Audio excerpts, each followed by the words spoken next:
జై శ్రీరామ్. అదేంటి హనుమాన్ని చూసుకుంటూ జై శ్రీరామ్ అని ఎందుకు అనుకుంటాం తెలుసా మీకు?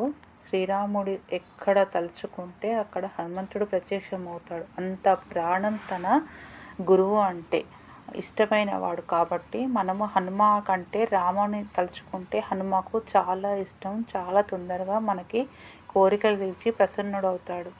మీకు ఎక్కడికి వెళ్ళినా ఏ ఊరి బయట చూసినా హనుమాను పెద్ద పెద్ద విగ్రహాలు కనిపిస్తాయి. ఎందుకంటే భూత ప్రేతాలు కానీ ఏవి రాకుండా ఊరు వాడ అక్కడక్కడ ఇలా హనుమాన్ని నిర్మిస్తారు. అయితే ఒకరోజు అసలు హనుమ ఎందుకు ఇలా సింధూరం ధరిస్తాడో మీకు తెలుసా?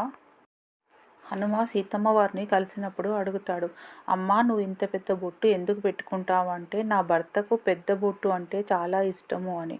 ఈ చిన్న బొట్టుకే రాముడు సంతోషిస్తే మరి నేను మొత్తం ఒళ్ళంతా రాసుకుంటానని అప్పటి నుండి సింధూరం మొత్తం రాసుకుంటాడు. జై శ్రీరామ్.